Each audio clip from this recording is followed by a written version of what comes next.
విజయసాయిరెడ్డి ఒక ట్వీట్ చేశాడు. ఆ ట్వీట్ సారాంశం ఏంటంటే, గ్రామాలని పట్టించుకోకుండా పట్టణాలను మాత్రమే అభివృద్ధి చేస్తామని తెలుగుదేశం పార్టీ అంటాడు. వైఎస్ఆర్ కాంగ్రెస్ పార్టీ సంక్షేమం తప్ప అభివృద్ధిని పట్టించుకోలేదు అంటాడు. ఈ రెండు ఇలా ఉటంకిస్తూ మూడో ప్రత్యామ్నాయం అవసరం అంటున్నాడు. మూడో ప్రత్యామ్నాయం రావాల్సిన అవసరం ఆంధ్రప్రదేశ్లో లేదు. ఆ గ్యాప్ లేదు. వైఎస్ఆర్ కాంగ్రెస్ పార్టీ దిగజారిపోయింది కాబట్టి ఆ పార్టీ ఎలక్షన్లో పోటీ చేసే అవకాశం లేదు కాబట్టి వైఎస్ఆర్ కాంగ్రెస్ పార్టీ భర్తీ చేయడానికి వస్తే ఇంకొక పార్టీ రావచ్చేమో కానీ తెలుగుదేశం పార్టీకి అయితే రాష్ట్రంలో ప్రత్యామ్నాయం లేదు. కూటమికి పోటీ పడే పరిస్థితిలో ఏ పార్టీ లేదు. గ్రామీణ ప్రాంతాలను నిర్లక్ష్యం చేసింది అంటున్నాడు విజయసాయిరెడ్డి. వాళ్ళు ఏ గ్రామం వెళ్ళినా సిమెంట్ రోడ్డు చెబుతుంది ఎంత అభివృద్ధి చేశారో. ఏ గ్రామంలో వెళ్ళి చూసినా డ్వాక్రా సంఘాలు చెబుతాయి కూటమి ప్రభుత్వం చంద్రబాబు నాయుడు గారు డ్వాక్రా సంఘాలు ఎలా అభివృద్ధి చేశారు. ఏ గ్రామం వెళ్ళి రైతులను అడిగినా చెప్తారు కూటమి ప్రభుత్వం ఎంత బాగా అభివృద్ధి చేస్తూ ఉందో. ఇంకా గ్రామాలను పట్టించుకోదు. ఎక్కడ? మూలాపేట పోర్టు గ్రామీణ ప్రాంతంలో ఉంది. ఆర్ఎస్ఎల్ మిత్తల్ గ్రామీణ ప్రాంతంలో ఉంది. క్వాంటమ్ వ్యాలీ గ్రామీణ ప్రాంతంలో ఉంది. నిట్ గ్రామీణ ప్రాంతంలో ఉంది. విఎస్ఆర్ యూనివర్సిటీ గ్రామీణ ప్రాంతంలో ఉంది. ఎస్ఆర్ఎం గ్రామీణ ప్రాంతంలో ఉంది. గ్రామీణ ప్రాంతాన్ని నిర్లక్ష్యం చేసింది ఎక్కడ?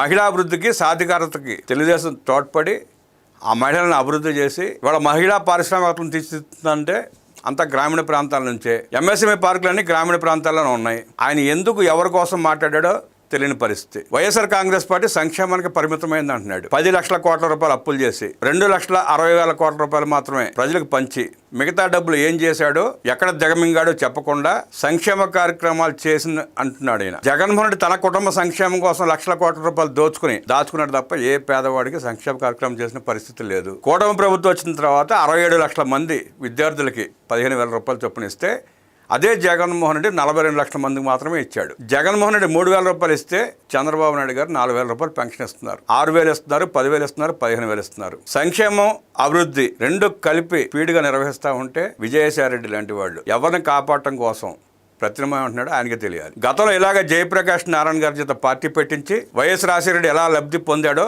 అందరం చూసాం. చిరంజీవి గారు పార్టీ పెట్టడం వల్ల ఎవరు లబ్ధి పొందారో అందరం చూసాం. ఇవాళ కూటమి ప్రభుత్వం అభివృద్ధి సంక్షేమాన్ని అద్భుతంగా నిర్వర్తిస్తూ ఉంటే, పెట్టుబడులు తీసుకొచ్చి ఉద్యోగ కల్పన చేస్తూ ఉంటే తట్టుకోలేక విజయసాయిరెడ్డి లాంటి వాళ్ళు మేధావులు ప్రత్యామ్నాయ పార్టీ అంటూ మొదలుపెట్టారు. చంద్రబాబు నాయుడు గారు ముఖ్యమంత్రిగా రాష్ట్రాన్ని అభివృద్ధి చేసి పరిశ్రమలు తీసుకొచ్చి సంపద సృష్టిస్తే ఇలాగే మూడో వాళ్ళు వచ్చి ఒక వ్యక్తి ప్రయోజనాల కోసం ప్రత్యామ్నాయ పార్టీ అంటూ పెట్టి ఓట్లు చీల్చి ఎలా నాశనం చేశారో రాష్ట్రాన్ని 2004 తర్వాత మనం చూసాం. 2019లో కూడా జగన్మోహన్ రెడ్డికి కొంతమంది పేడిఎం బ్యాచ్ అతి మేధావులు కులాలుగా మతాలుగా ప్రాంతాలుగా విడదీసి ప్రజలను రెచ్చగొట్టి ఎలా జగన్ రెడ్డికి లబ్ధి చేకూర్చారో చూసాం. మళ్ళీ ఇప్పుడు మొదలుపెట్టాడు విజయసాయిరెడ్డి. ఆంధ్రప్రదేశ్ రాష్ట్రానికి ప్రత్యామ్నాయ పార్టీ అవసరం లేదు. కూటమికి పోటీ పడే పరిస్థితులు ఏ పార్టీ లేదు. ఇక్కడ కావాల్సిన ప్రత్యామ్నాయ పార్టీ కాదు. జగన్మోహన్ రెడ్డి పార్టీ మూసివేసిన తర్వాత ఆ స్థానాన్ని ఆక్రమించుకోవడానికి వస్తే ఒక పార్టీ రావచ్చు. జగన్మోహన్ రెడ్డి ఎలాగో 2029లో పోటీ చేసే పరిస్థితిలో లేడు కాబట్టి ఆ స్థానంలో ఇంకొక పార్టీ వచ్చి పోటీ చేసుకోవచ్చు. ప్రత్యామ్నాయ పార్టీకి అవకాశం లేని రాష్ట్రంలో ప్రత్యామ్నాయ పార్టీ అంటూ ఎవరన్నా వస్తే ప్రజలను మోసం చేయడం, వారికి వారు మోసం చేసుకోవడం తప్ప ప్రయోజనం లేదు. విజయసాయిరెడ్డి గారు ఇది గమనిస్తే బాగుంటుంది. అయినా మీలాంటి నాయకులు ప్రత్యామ్నాయ పార్టీల గురించి ప్రజలకు సూచనించే అంత దినశిస్తులో రాష్ట్రం లేదు, ప్రజలు లేరు. సముద్రాన్ని ఆక్రమించుకునే సముద్రం వరకు కోటగోళ్ల కట్టి కూతురికి ప్యాలెస్ కడదాం అనుకుని నువ్వు ప్రజలను ఏం ఉద్ధరిద్దామనుకుని పార్టీల గురించి మాట్లాడతాం అర్థం కాని పరిస్థితి. 4 దశాబ్దాలుగా వైఎస్ రాజశేఖర రెడ్డి కుటుంబం దోపిడీకి అండగా నిలబడి అన్ని కేసుల్లో A2 స్థానం సంపాదించుకున్న నువ్వు పార్టీల గురించి, రాష్ట్రం గురించి, అభివృద్ధి గురించి మాట్లాడటం నవ్వులాట కాకపోతే ఏంటి? ఈ రాష్ట్రానికి ఏం చేయాలో, ఈ ప్రజలకు ఏం చేయాలో, ఏం చేస్తే ప్రజల స్థితిగతులు మారుతాయో, అభివృద్ధి జరుగుతుందో చంద్రబాబు నాయుడు గారికి బాగా తెలుసు. మీరు ఉచిత సలహాలు మానేసి మీ కోర్టులు, వాయిదాలు, కేసులు చూసుకోండి. మీరు దోచుకున్న డబ్బుల్ని ప్రభుత్వానికి జమ చేసి ప్రజలకు క్షమాపణ చెప్పండి. అది చేయకుండా కొట్టం ఊరేగింపులాగా చేతిలో ఫోన్ ఉంది కదా, ట్విట్టర్ అకౌంట్ ఉంది కదా అని చెప్పి ట్వీట్లు వేసుకుంటే ప్రజలకు ఒరిగేది ఏమి ఉండదు, మీరు పెరిగేది ఉండదు.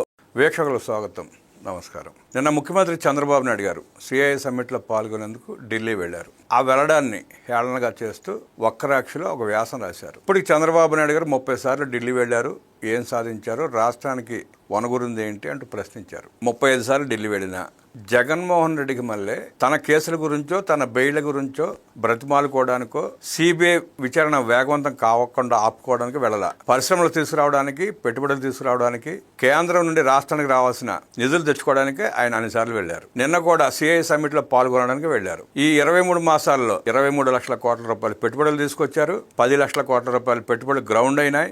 24 లక్షల ఉద్యోగాల కల్పన దిశగా అడుగులు పడతా ఉన్నాయి. ఇప్పుడు సుమారుగా 5 లక్షల ఉద్యోగాలు, లక్షల కోట్ల రూపాయల పెట్టుబడులు, శంకుస్థాపనలు జరగబోతున్నాయి. ఇటు ఉత్తరాంధ్ర, అటు రాయలసీమ, కోస్తా 3 ప్రాంతాల్లో సమగ్రంగా అభివృద్ధి చేస్తూ ఉంటే ఏం చేశారని అడగటం ఆ వక్రాక్షి నీచత్వానికి నిదర్శనం. జగన్మోహన్ రెడ్డి 5 ఏళ్ల పరిపాలనలో రాష్ట్రంలో ఉన్న కంపెనీలు మొత్తం తరలి వెళ్ళిపోతే 10 లక్షల కోట్ల రూపాయలకు పైగా అప్పులు చేసి పారిపోతే చంద్రబాబు నాయుడు గారు ముఖ్యమంత్రిగా బాధ్యతలు స్వీకరించిన తర్వాత ఆ అప్పులను కట్టుకుంటూ, అప్పులకు వడ్డీలు కట్టుకుంటూ, సంక్షేమ కార్యక్రమాలను నిర్వహిస్తూ, అభివృద్ధి చేస్తూ, ఉద్యోగాల కల్పన దిశగా అడుగులు వేస్తూ ఉంటే జగన్మోహన్ రెడ్డి, దండుపాళెం బ్యాచ్ వక్రాక్షి పడి ఏడుస్తున్నారు. రాష్ట్రం అభివృద్ధి చెందితే వాళ్ళకి నచ్చదు, అమరావతి వేగవంతంగా నిర్మాణం జరుగుతూ ఉంటే నచ్చదు, పోలవరం నిర్మాణం పూర్తి అవ్వచ్చిందంటే నచ్చదు. Amaravati outer ring road notification release చేయగానే పేరుని నానిలంటే వాళ్ళు ఏడుపులు మొదలుపెట్టారు. మావిగానైతే బాగుంటుంది అంటాడు. ఎంత సన్నాసి అంటే Amaravati outer ring road Bandar పక్క నుంచి వెళతా ఉంటే కూడా దాని స్వరూపం ఎలా ఉంటుందో తెలియకుండా మాట్లాడతాడు నాని. రాజధాని అంటే 10-20 కిలోమీటర్ల రేడియేషన్లో నిర్మాణం జరిగేదే రాజధాని అవుతుంది. 140 కిలోమీటర్ల బారు అక్కడొక బడ్డీ కొట్టు, అక్కడొక బడ్డీ కొట్టు పెట్టినట్టు కార్యాలయాలు ఉండవు. నాని లాంటి వాళ్ళు, అంబటి రాంబాబు లాంటి వాళ్ళు ఇంకా అమరావతి మీద పడి ఏడుస్తున్నారంటే ఆ పార్టీ స్వరూపం, నిజ స్వరూపం బయటపడతా ఉంది. జగన్ రెడ్డి ఇంటి కాపలా కుక్కలాగా ఉండకుండా గ్రామ సింహాలలాగా మరుగుతూ ఉంటే ప్రజలు చూసి భరించే పరిస్థితులు లేరు, ఊరికిన పరిస్థితులు అంతకంటే లేరు. మూలాపేట పోర్ట్ రెడీ అవుతా ఉంది. రైల్వే జోన్ జగన్మోహన్ రెడ్డి చేతకాని తనానికి నిదర్శనం. రైల్వే జోన్ కేంద్ర కార్యాలయం నిర్మించుకోవడానికి కూడా స్థలం ఇవ్వలేని దౌర్భాగ్య స్థితిలో ఆనాడు ముఖ్యమంత్రిగా వ్యవహరించిన జగన్ రెడ్డి పరిపాలన చేస్తే కూటమి రాగానే ఆ రైల్వే జోన్ కేంద్ర కార్యాలయానికి 50 ఎకరాల ల్యాండ్ అలాట్ చేసి శంకుస్థాపన చేసి ఇంకో 2-3 నెలల్లో ప్రారంభోత్సవం చేయడానికి సిద్ధంగా ఉంది. ఆర్ఎస్ఎల్ మిత్తల్ శంకుస్థాపన జరిగింది. 1,35,000 కోట్ల రూపాయలు పెట్టుబడి, 1,00,000 ఉద్యోగాలు. గూగుల్ డేటా సెంటర్ భారతదేశానికి వచ్చిన అతిపెద్ద విదేశీ పెట్టుబడుల్లో గూగుల్ పెట్టుబడి అతిపెద్దది. రాష్ట్రానికి వచ్చింది 1,36,000 కోట్ల రూపాయల పెట్టుబడులు, 1,000 ఉద్యోగాలు. అనేక పరిశ్రమలు తీసుకొచ్చి రాష్ట్రాన్ని అభివృద్ధి చేస్తూ ఉంటే వక్రాష్కి తన పేపర్లో రాసుకునే మనసు లేక ప్రతి దాని మీద విషం చెమ్మడమే. ఆ వక్రాక్షను ఆఖరికి వైఎస్ఆర్ కాంగ్రెస్ పార్టీ కార్యకర్తలు కూడా చదివే పరిస్థితి లేదు. జగన్మోహన్ చేతకాని తనాన్ని, దిక్కుమాలిన పాలనల్ని ఎక్కడ ప్రజలు ఈసరించుకుని ఉమ్మేస్తారన్న భయంతో ఇవాళ అవాకులు చవాకులు పెళ్తూ కూటమి చేస్తున్న అభివృద్ధి బయటికి పడకుండా ప్రజలకు తెలియకుండా ఉంచే ప్రయత్నం చేస్తే కళ్ళ ముందు కల్పించేది దాగేది కాదు. సాక్షి తెలుసుకోవాలి, జగన్మోహన్ రెడ్డి తెలుసుకోవాలి, వైఎస్ఆర్ కాంగ్రెస్ పార్టీ నాయకులు కార్యకర్తలు తెలుసుకోవాలి. అబద్ధాలు రాసినంత మాత్రాన నమ్మడానికి కూడా ప్రజలు సిద్ధంగా లేరు.